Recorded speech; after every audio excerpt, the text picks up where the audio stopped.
what I've got going here today is a quick land nav course. I'm going to start up here at a parking area and move my butt down to this shallow hill here. I've been there once in the winter and it seemed pretty prominent. Hopefully I won't have any trouble seeing it this time. That's my first objective. From there I'm going to make a left turn and go over here to a road intersection as my second objective, and then back to the parking area. So join me, won't you? I'll see you in a moment in the woods. Uh-oh, this isn't going to end the way I thought it would. Well, I'm out today trying out my new, to me, landnav compass, and I'm about 100 yards or so, 200 yards into a cross-country landnav problem.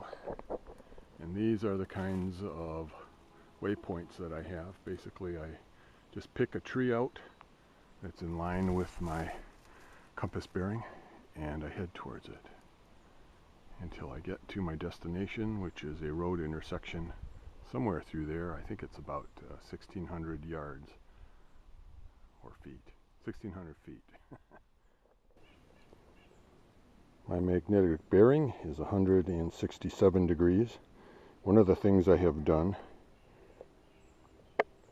I have lined up the tab on the bezel ring so that I can just look at that real quickly. When I'm moving through secondary growth like this, there's a lot of thick underbrush and quite a few trees. Some of them are older than others, and I try to use the biggest ones as waypoints or landmarks as we go. Sometimes they're only 10 or 20 feet ahead. I usually like to come out here and do this in the winter time and avoid all the underbrush and the raspberry bushes, which have pickers and thorns on them. But I got a new compass. I have to be out here today. I have to do this. Besides, there's more animals out this time of year. My first destination is a small hill. I forgot, not the road intersection. That will be my second destination. I have a triangular course going today. In thick brush like that, I'm really not going to be able to go straight through it. I'm going to have to wander around to the side. And just for that reason alone, pacing beads are not always that accurate and not always that useful in thick terrain like this. Thus, I very rarely use them, although I should practice more. I think I'm on the mound now. It's hard to tell for sure. It's only a few feet above the surrounding terrain, and the foliage growing up could be creating the illusion that it's higher than the surrounding ground, but I think I might be here. I want to avoid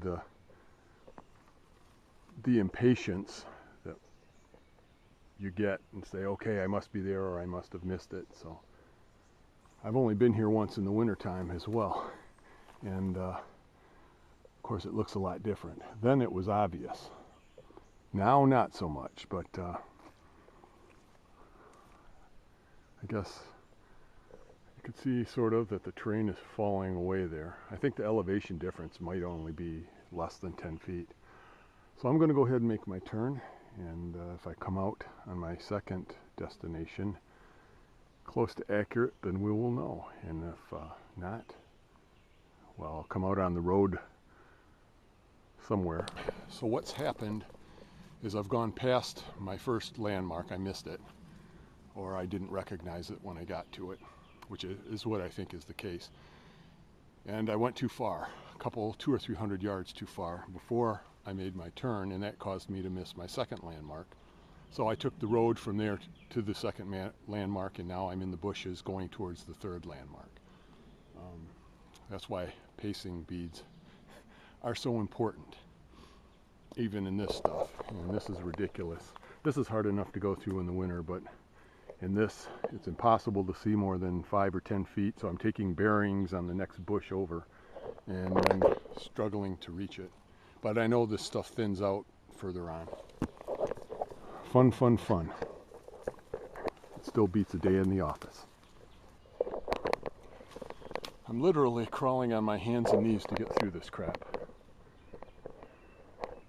This is secondary growth at its finest. When they cut down the woods and they don't bother to replant anything, although in this case this was probably farmland. But when they just let it regrow, you get all this, and you can't really move through it. So hopefully not too much further ahead I'll get out of it, but hands and knees, hands and knees. What happened today on the landnav course was basically I got sloppy. I'd been having some really good luck with my landnav stuff, and I just threw this together really quick and it kicked me in the butt. My own fault though.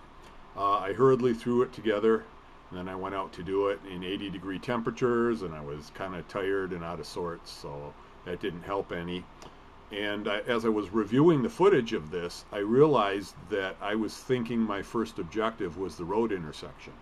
And I was thinking that well into the course, and when I realized that no, it was the mound or the shallow hill, I had probably already passed it at that point.